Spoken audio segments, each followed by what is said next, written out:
For thousands of years, cheating, or infidelity, has been so closely linked to immorality that it's difficult to even have a conscious conversation about it. I mean, bring it up, and you can even see the hair standing up on people's arms. If you've been cheated on, it leaves emotional wounds that may leave you bitter and distrusting. If you're the one who cheats, you end up feeling ashamed and condemned. Hardly anything creates more relationship insecurity than cheating. But part of that insecurity is that we don't understand what exactly causes people to cheat. And so, we make their cheating mean something that it doesn't mean. In this episode, I'm going to expose to you the real reason that people cheat. I'm going to progress through the rest of this video with the assumption that what cheating or an affair is, essentially, is when two people have both agreed to having an exclusive romantic relationship, and then one person basically breaches that contract. Most of us get into relationships because we desire to feel the security and consistency of connection. We often call this love. Also, many of our emotional needs are satisfied by having this consistent, secure connection. In order to feel loved, we have to see that these emotional needs are being considered and consistently met by our partner. Sorry to break it to you, but you are not a one-person show. Regardless of what you have heard other spiritual teachers tell you about the fact that you can be a universe unto yourself and meet all of your needs on your own, there are a great many needs, emotional needs, which can't actually be satisfied just through yourself. They require the relationship to something other than the self. Now, of course, we know that at the highest level there is nothing other than the self, because we are in a state of oneness. But here in your physical body, you experience a separate self. So to experience that oneness, you have to experience a fusion with other. This gets a bit tricky, because some of our emotional needs seem totally contradictory. For example, we need connection with other people, and we also have a need for a sense of autonomy. To understand more about this, you can watch my YouTube video titled, I Can Have Me, and I Can Have You Too. We have been telling the lie that cheating is all about poor self-control or about lust. Well, guess what? Cheating is not about those things at all. We've been telling the lie that if a person loves you, they'll never cheat on you, and so if they cheat, it's because they don't love you enough. Again, this is not true at all. To understand more about this concept, watch my video on YouTube titled Endurism. We've been telling the story that the person who cheats is the bad guy and the person who is cheated on is the victim. Again, this is not the full picture. So knowing that everything we've been telling ourselves about cheating is a lie, what is the truth about cheating? We cheat because our emotional needs are not being met in our current relationship. It is as simple as that. For example, let's say that somebody gets into a relationship and they start to feel like they're losing themselves into the relationship. They're dissolving into it. They have no sense of autonomy. Sometimes, if they go cheat, that experience enables them to feel, oh, guess what? I am a separate self. I have freedom. Or let's say a person starts to feel lonely and completely worthless in their relationship. Maybe they're married to somebody who's gone on business all the time. This kind of a person may go cheat, and by cheating, feel as if they're actually an attractive person. It may increase their self-esteem. Also, by cheating, they get to have that emotional connection they're being starved of by their partner. Knowing that cheating is a way of getting one's emotional needs met also shows us how quickly cheating could turn into an addictive behavior. It could turn into what we are using to escape the emotional vacuum essentially within ourselves, that feeling of desperate isolation. Cheating happens often in conjunction with our inability to actually maintain or to feel connection in the first place. So we're trying desperately to get that, to fill this hole inside of ourselves because of the fact that we have developmental trauma there. Essentially, cheating could turn into an addiction such as sex or love addiction or porn addiction to help someone escape their feeling of inner emptiness and isolation. For more information about this, you can watch my video on YouTube titled How to Overcome Porn Addiction. Look back at the situations you've been involved in relative to cheating, and try to see what emotional need was not being met and that you were attempting, or the other person was attempting, to fulfill through that experience. I'll tell you a personal story. When I was a teenager, I ended up cheating on someone I loved a lot. Essentially, what happened is that I started to feel misunderstood by them. This guy was a golden child. Everything in his life went well. He had a positive attitude, and he didn't understand why I felt so crappy and negative all the time. According to him, life was perfect. According to me, life was always painful. So I started to not feel seen, not understood. It's hard to connect with somebody when you don't feel that way. So what happened is I was attending an anger management class, and I met a guy who was an orphan. Essentially, because of his wounding, he felt the exact same way about life that I did. And I thought, aha, this guy can actually get me. I ended up cheating on the guy that I was really in love with. By virtue of cheating, I essentially got to feel for the first time like, oh, somebody gets me. They see me, they feel me, they understand me. There's a kind of resonance here, because the pain in me needed to be seen, felt, heard, connected with, and essentially given company. I also remember being cheated on in my 20s. I had this habit at the time, when I started to feel unsafe in relationships, of starting to criticize the guy I was with. In my mind, criticism essentially would motivate them to change something about themselves that I felt desperate to change because it was causing me pain. However, when I criticized this person in my life, he started to feel worthless about himself. His self-esteem dipped too low, and so he cheated on me with a girl he didn't love, but who absolutely adored him. And by virtue of connecting with her, he was actually able to feel that feeling of self-esteem, which was an unmet need. I was not meeting that need of his. I know that at this point your skin is probably crawling, because what you've just heard me say is, you have the responsibility for meeting your partner's needs, or else it's justifiable why they're cheating on you. That's not what I'm saying. What I'm saying is that when you enter into a relationship, part of that relationship is essentially the idea that you include the other person as the self, which means that you will capitalize on their best interests. It means that you should actually care about meeting those emotional needs, or finding ways that you can basically strategize meeting those needs so a person isn't left starving in the relationship with you. And so it's really important, if we're trying to prevent cheating, to make sure that we've had that kind of conversation. And that's precisely where we go wrong.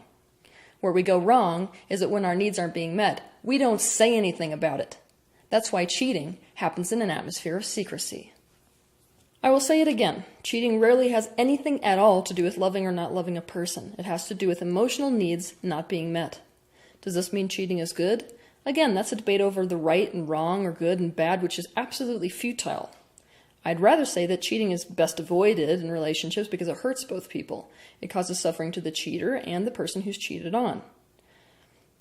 But so does just putting up with your needs not being met consistently. This is endurism. And there is something you can do to prevent both cheating and relationship endurism, and that thing is communicating. Cheating does not happen in an atmosphere of communication. So what we have to be able to do is to see what need is not being met, to communicate that need to our partner, and then together to strategize ways that we can reasonably meet those needs. A relationship really is about two people figuring out what each need and what each want, and then figuring out a way to make those needs and wants compatible if that's possible. But here's something you got to understand.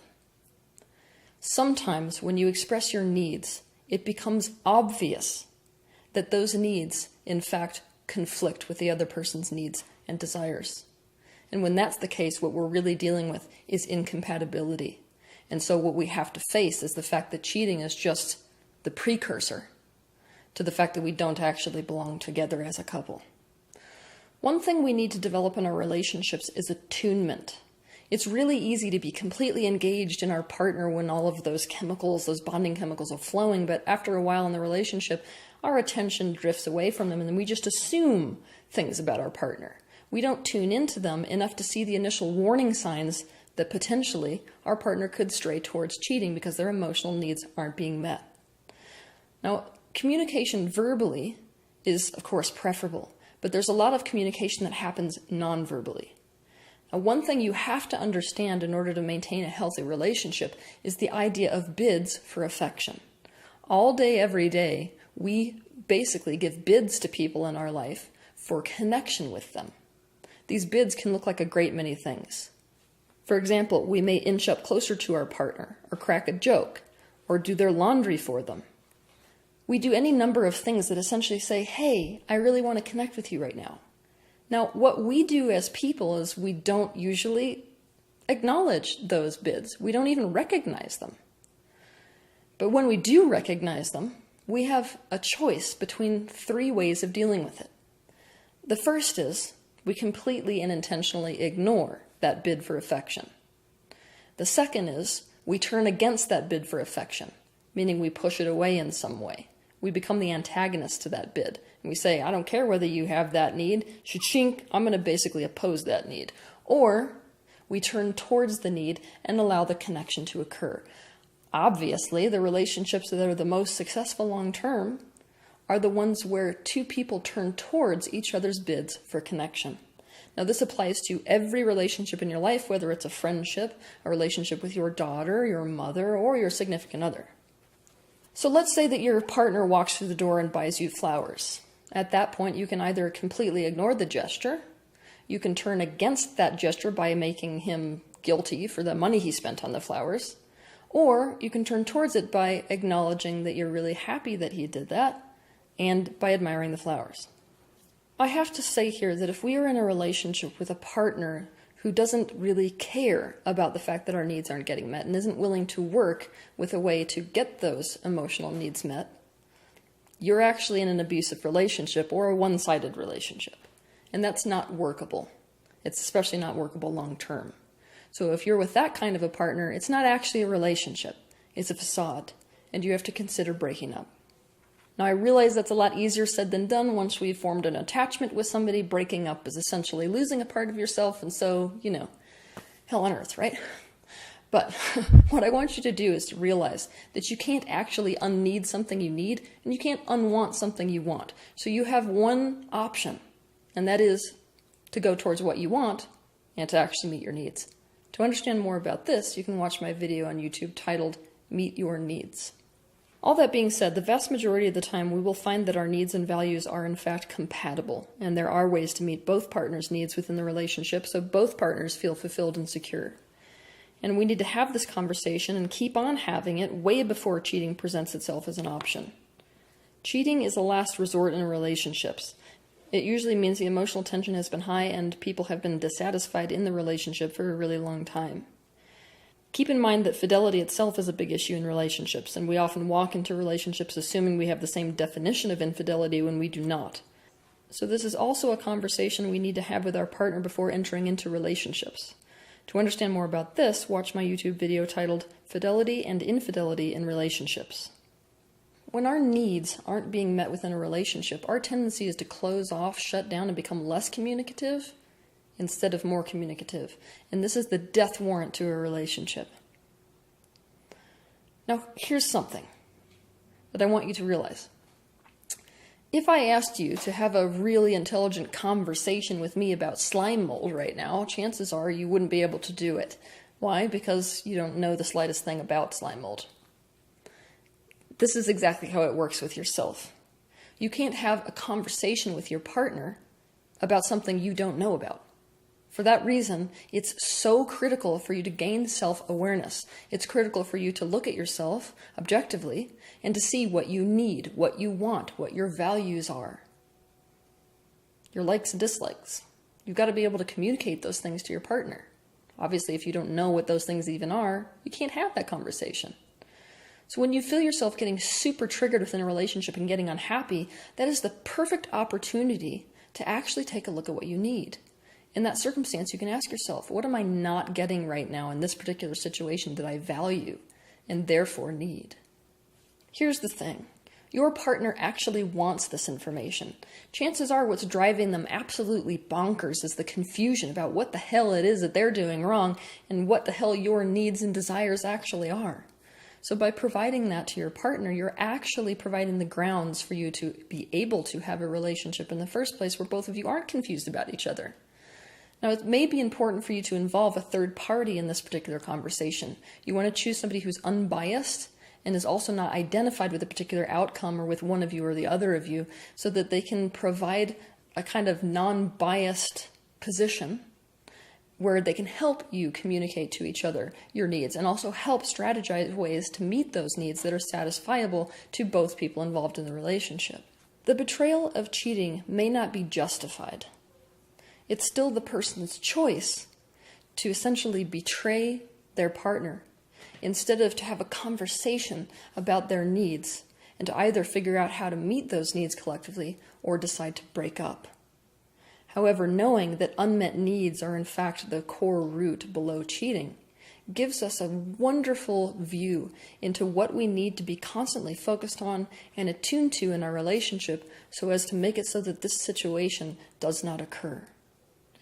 Meeting your partner's needs and enabling your partner to know how to meet your needs and creating ways where those needs can be met that is satisfiable to both parties in the relationship is going to create an atmosphere of relationship security as opposed to relationship insecurity. Have a good week.